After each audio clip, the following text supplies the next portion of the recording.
Okay, I have to apologize in advance because I'm going to get a little nerdy or geeky or both here for a while.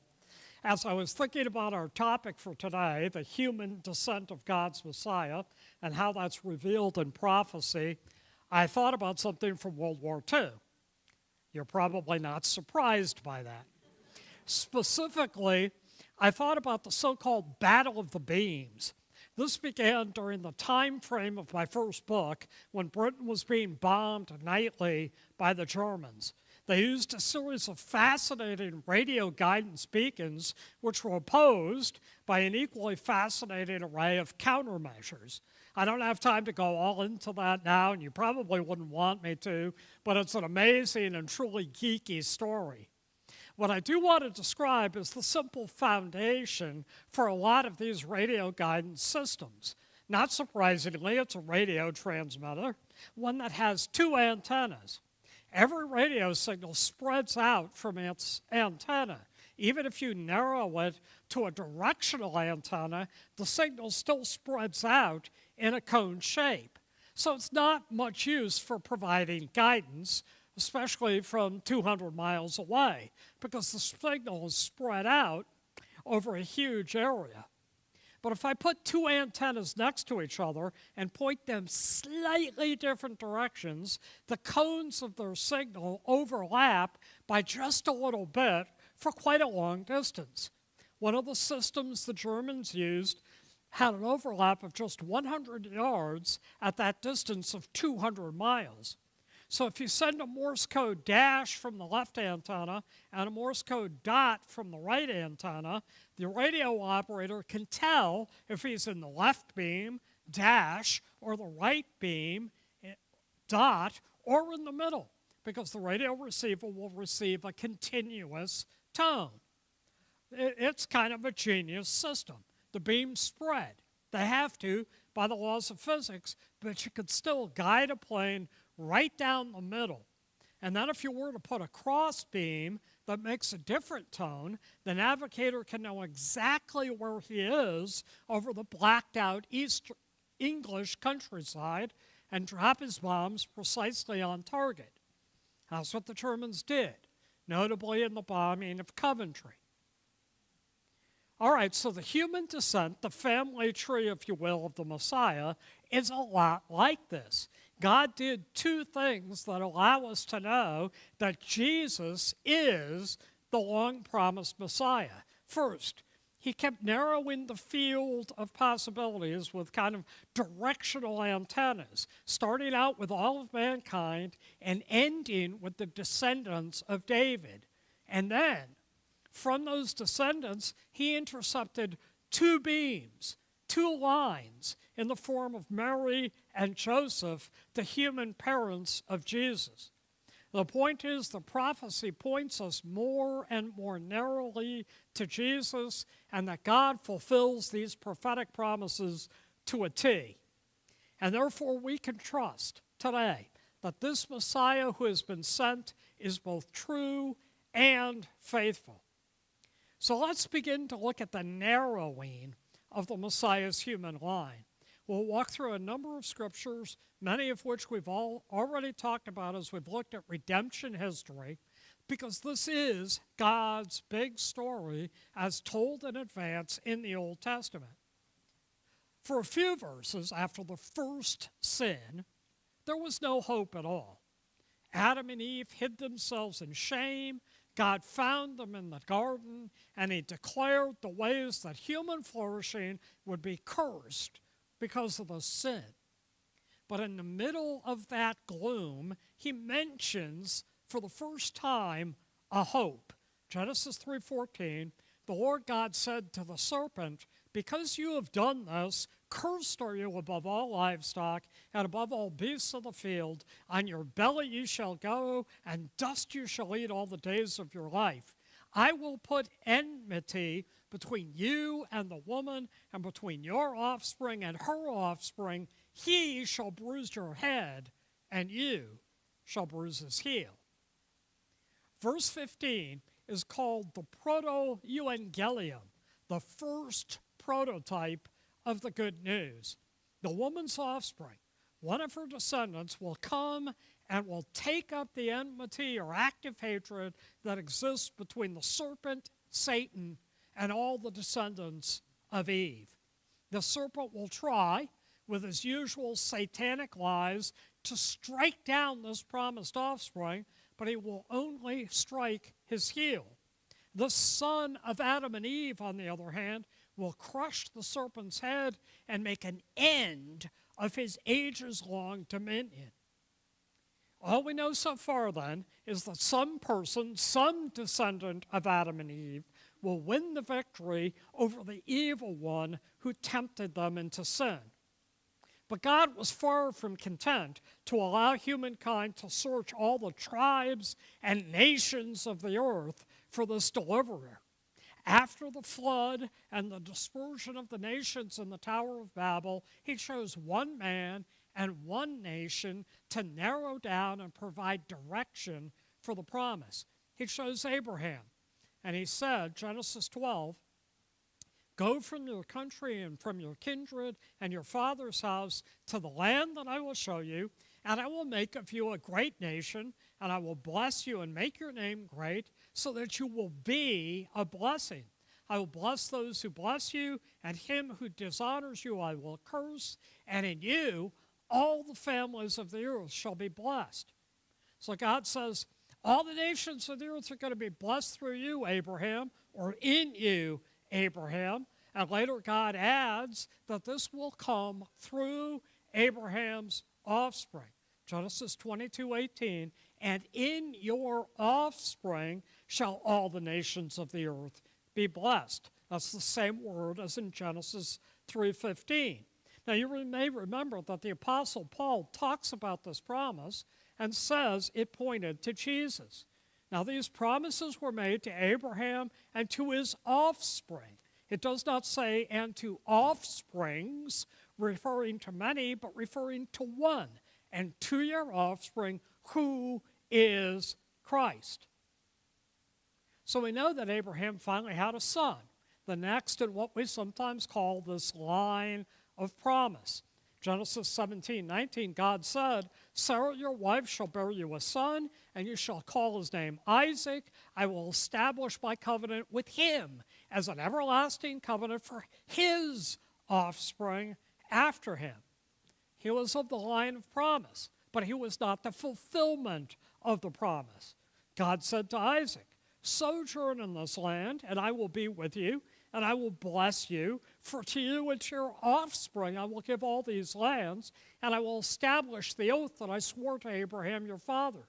I will multiply your offspring as the stars of heaven, and will give to your offspring all these lands, and in your offspring all the nations of the earth shall be blessed." So the God says that the blessing will come not in Isaac's time, but through the offspring of Isaac. And then in Genesis 28:14, through the offspring of Jacob, Isaac's son. God says to Jacob, "Your offspring shall be like the dust of the earth, and you shall spread abroad to the west and to the east and to the north and to the south, and in you and your offspring shall all the families of the earth be blessed." So we have Abraham, Isaac, and Jacob. And after the Exodus, God renews this promise to the family line of Jacob. As the people of Israel are fighting their way through the wilderness after the Exodus, Balaam prophesies. He prophesies about Jesus. And he says, "This is the oracle of him who hears the words of God and knows the knowledge of the Most High, who sees the vision of the Almighty falling down with his eyes uncovered. I see him, but not now. I behold him, but not near. A star shall come out of Jacob, and a scepter shall rise out of Israel." So Jesus is coming, God says through Balaam, but not soon. It's still far off. But he will rise out of Jacob, out of Israel, the nation that took on Jacob's covenant name. He'll rise like a star in the darkness of the night. But even before that prophecy was given, Jacob himself had spoken in a way that narrowed the line of promise, the genealogy of the Messiah, even more. On his deathbed, Jacob spoke of each of his 12 sons, and of his son Judah he said, Judah, your brothers shall praise you, your hand shall be on the neck of your enemies, your father's sons shall bow down before you. Judah is a lion's cub. From the prey, my son, you have gone up. He stooped down, he crouched as a lion, and as a lioness, who dares to rouse him? The scepter shall not depart from Judah, nor the ruler's staff from between his feet, until tribute comes to him, and to him shall be the obedience of the peoples. Jesus, of course, is known as the Lion of the tribe of Judah. He's called that explicitly in the book of Revelation. And this prophecy makes it clear that the sons of Judah will be the kings of God's people, holding the scepter, holding the ruler's staff. The first fulfillment of this was David, who was of the tribe of Judah, but the final fulfillment was Jesus. Generation after generation, then, God narrowed the line of promise until it was clear that the one who would crush the serpent's head would also be the offspring of Abraham, Isaac, Jacob, and the kingly offspring of Judah. But at the same time, he often broadened the promise, to show that Jesus would also be prophet and priest. Moses told the people that a new prophet like him would arise. Deuteronomy 18:15. The Lord your God will raise up for you a prophet like me from among you, from among your brothers. It is to him you shall listen. And though there were many powerful prophets after Moses, in the Gospels, Jesus is often recognized as the prophet, the one like Moses. So when Philip invites Nathanael to follow Jesus, he says, we have found him of whom Moses on the law and also the prophets wrote, Jesus of Nazareth, the son of Joseph. And when Jesus fed the 5,000, a miracle directly compared to the miracle of manna in the desert under Moses, John writes that when the people saw the sign that he had done, they said, this is indeed the prophet who has come into the world. Jesus was a prophet, the prophet. In him, the beams of kingly descent and prophetic calling intersected. There is perhaps no greater prophecy in all the Bible than Jesus' revelation of his own passion. The Son of Man will be delivered over to the chief priests and scribes, and they will condemn him to death and deliver him to the Gentiles to be mocked and flogged and crucified, and he will be raised on the third day. A prophet greater than Moses was present in the incarnation of Christ. Now, I mentioned last week that Islam claims to find Muhammad in the Old and New Testaments. In fact, they have to look for him there because the Quran claims that he's found there. But the pickings are slim. This verse pointing to a prophet like Moses is one of only two that they could really find to camp on. And we've already seen that this verse points easily and explicitly to Jesus and not the one who came 700 years later than Jesus. He was the prophesied king, prophet, and priest. In Psalm 110, which is quoted more often than any other Old Testament text, David says of Jesus, not only that he will sit at the right hand of God as Lord and ruler, but that he is a priest forever, after the order of Melchizedek.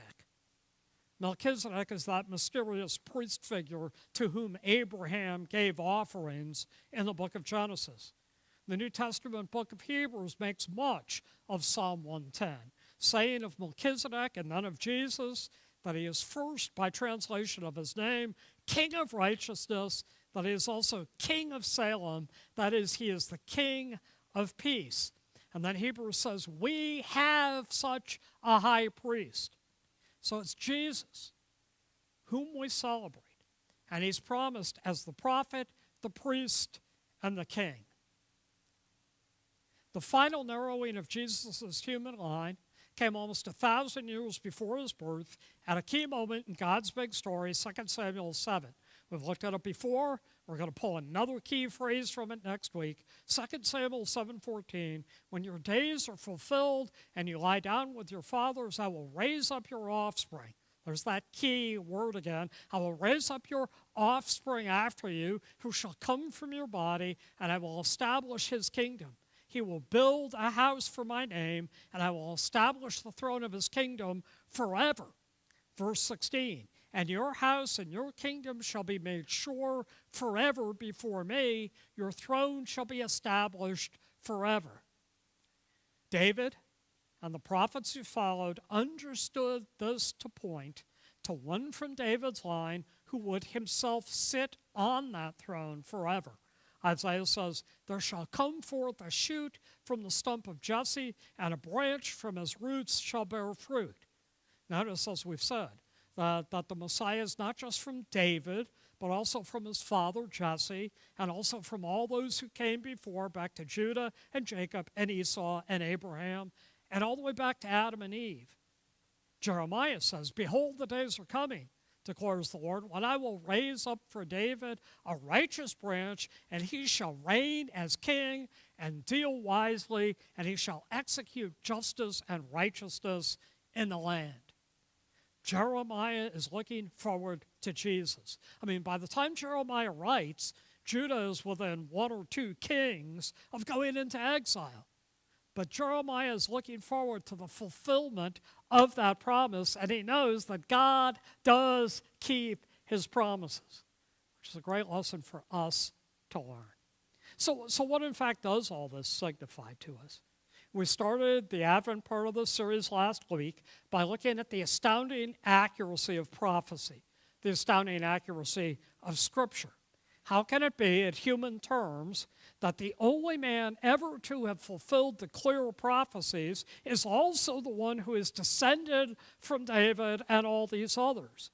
It's too much of a coincidence to be a coincidence, too clear of an intersection to be an accident. Now, some skeptics around us will say that the Bible was written or rewritten long after the events to slip in all this prophecy. But there's an overwhelming amount of historical and even archaeological evidence to show the Bible was written at the times and about the events that occurred in the times claimed. Certainly for the Old Testament, it was fully written and preserved since well before the time of Jesus. I mention this partly because 3 interesting archaeological finds caught my attention over the last year or so. I keep a little list of these things. One of them is from the time of Isaiah, and it's a little thing, a royal seal or bulla about the size of a dime, but it says, belonging to Hezekiah, son of Ahaz, king of Judah. It was found by archaeologists outside Jerusalem during an excavation of an ancient garbage dump that dates back to the 8th century BC. And it's a remarkable confirmation of the historicity of this king of Judah in Jesus' line. Dating from about the same time is another remarkable find, a tiny papyrus fragment which has been translated from the king's maidservant, from Naarat, jars of wine, to Jerusalem. What is this? It's a rare and original, extremely rare, original shipping document from the time of the first temple, right? Naarat is a place named in the Bible on the border between Ephraim and Benjamin, Joshua 16:7. So the archaeologist says this document represents an extremely rare evidence of the existence of an organized administration in the kingdom of Judah, just as the Bible shows us. So in Isaiah, who can write this kind of prophecy and have it be preserved for us from the 7th century BC, that's not really that great a surprise, though many liberal scholars would scoff at that idea. The last find, though more recent, is actually my favorite. because it's geeky. It seems that in the caves near the Dead Sea, a tiny charred scroll was found, a little rolled up thing. It was dated to slightly before the time of Christ, but it was too charred and burned to be unrolled. Well, recently, a variation of an imaging X-ray was devised that could discern the boundaries between each layer of the rolled scroll. And then archaeologists could digitally unroll the image to reveal what was written on it. What did it have? It had part of 2 chapters from the book of Leviticus. And the remarkable thing is that this content, the Bible, agreed to the last jot and tittle with the modern Hebrew text. It's awesome. It shows that the text was perfectly preserved with no changes since before the time of Jesus. My point is that all this is grounded in reality. This prophecy really happened 700 or more years before the time, and it was fulfilled. And its fulfillment was remarkably accurate. So the line of the human descent for Jesus was prophetically described and narrowed from potentially all of mankind to a descendant of David. But that's still a lot of people. If you imagine David's children and all their children and all their children over many generations, even with the many who were lost in wars and plagues and exile, that's still a large population by the time of Christ. I mean, couldn't anyone kind of stand up and say, hey, I'm not that descendant of David? Well, no, as it turns out. Firstly, because these people were fanatic for genealogies. I mean, you can sense that in the abundance of genealogies in Scripture. Prior to the time that Herod's temple was destroyed, 66 AD, and the nation ultimately destroyed, most Jews could have told you their family line back many generations. Ezra and Nehemiah show us clearly that the Jews who came back from exile came back with a knowledge of their genealogy and their ancestral families. Even in Jesus' day, a census could be taken in which everybody had to go to their ancestral hometown because they knew where that was. And where did Mary and Joseph go? To Bethlehem, because he was of the house and lineage of David. So it's not really a surprise to us that 2 of the Gospels have genealogies of Jesus. What is a little surprising is that the 2 genealogies do not correspond with each other at every point. I've seen this explained away as if it was a huge problem, but today I'd like to see it as a wonderful proof of who Jesus was. Because in Jesus, not just 1 but 2 beams of genealogy come together to show that Jesus was an eligible descendant of David, a perfect answer to the prophecies of the Messiah. One of the genealogies is the one in Luke. I'm going to read it, but before I do, I want to explain a little bit more about what I'm calling the 2 beams. So first of all, the 2 genealogies are substantially the same up to King David. Or in the case of Luke, who starts with Jesus and goes backwards to Abraham, down from King David.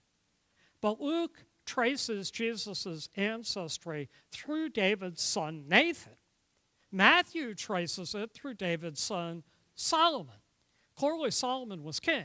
So Matthew's genealogy preserves what we might call the kingly line and corresponds to the kings named in the book of Kings and Chronicles. But Luke's genealogy splits off right after that, and except for an intersection of Zerubbabel, it never comes back into total agreement. There are a lot of theories why this is so, most of them involving what amounts to an adoption by levirate marriage of one of Joseph's ancestors, a generation or 2 generations back. And that's really possible. But the simplest explanation, which has been held by many in church history, is that Luke records the descent of Mary, but names her husband Joseph as the father because in Jewish culture, any child not illegitimate had to have a named father. And Jesus was, as Luke says, the son, as was supposed, of Joseph. But the line of descent he gives is probably Mary's, and that's one beam of this prophecy, an important one, because it ties the humanity of Jesus back to the humanity of David and all these others. So here's Luke's genealogy, Luke 3:23-38. Jesus, when he began his ministry, was about 30 years of age, being the son, as was supposed, of Joseph, the son of Heli, the son of Matthat, the son of Levi, the son of Melchi, the son of Jani, the son of Joseph, the son of Mattathias, the son of Amos, the son of Nahum, the son of Esli, the son of Nagai, the son of Maath, the son of Mattathias, the son of Simeon, the son of Josek, the son of Joda, the son of Johanan, the son of Resa, the son of Zerubbabel, the son of Shealtiel, the son of Neri, the son of Melchi, the son of Adi, the son of Kosam, the son of Elmadam, the son of Er, the son of Joshua, the son of Eleazar, the son of Joram, the son of Matthat, the son of Levi, the son of Simeon, the son of Judah, the son of Joseph, the son of Jonam, the son of Eliakim, the son of Melchiah, the son of Menah, the son of Mattatha, the son of Nathan, the son of David, the son of Jesse, the son of Obed, the son of Boaz, the son of Salah, the son of Nashon, the son of Amminadab, the son of Admin, the son of Arni, the son of Hezron, the son of Perez, the son of Judah, the son of Jacob, the son of Isaac, the son of Abraham, the son of Terah, the son of Nahor, the son of Serug, the son of Ru, the son of Peleg, the son of Aber, the son of Shelah, the son of Canaan, the son of Arpachshad,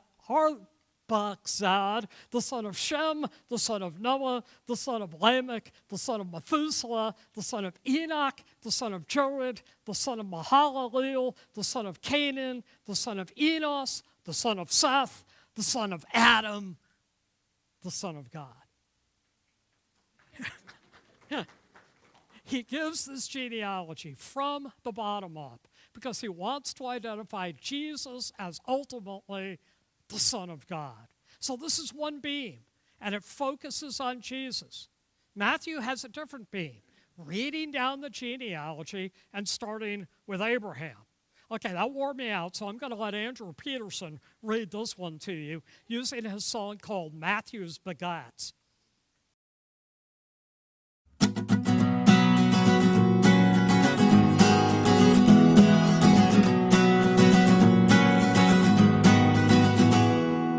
Abraham had Isaac he had Jacob he had Judah in his kin. Well, then Perez and Zerah came from Judah's woman Tamar. Perez he brought Hezron up, and then came Aram, then Amminadab, then Nahshon, who was then the dad of Salmon, who with Rahab fathered Boaz. Ruth she married Boaz, who had Obed, who had Jesse. Jesse he had David, who we know as king. David he had Solomon by dead Uriah's wife. Solomon, well, you all know him. He had good old Rehoboam, followed by Abijah, who had Asa. Asa had Jehoshaphat, had Joram, had Uzziah, who had Jotham, then Ahaz, then Hezekiah. Followed by Manasseh, who had Amon, who was a man, who was father of a good boy named Josiah, who grandfathered Jehoiakim, who caused the Babylonian captivity because he was a liar.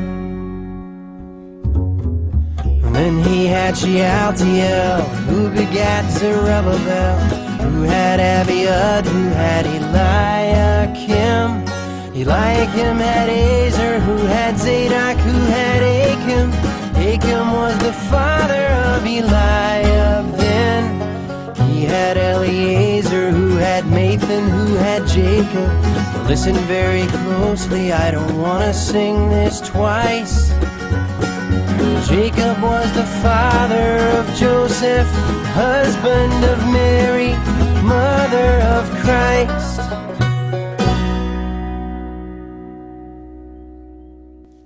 So that's the other beam. And Jesus is right at the center of the signal. Because Scripture does point us more and more narrowly to Jesus, and God does keep his promises of human descent even through these two independent genealogies. Jesus is the promised Messiah. Galatians 4:4. But when the time had fully come, God sent his Son, born of a woman, born under law, to redeem those under law, that we might receive the full rights of sons. That's why God did it. This is Romans 1:2. The gospel he promised beforehand through his prophets in the Holy Scriptures regarding his Son, who as to his human nature was a descendant of David, and who through the Spirit of holiness was declared with power to be the Son of God. That's next week's study. The Son of God by his resurrection from the dead, Jesus Christ our Lord.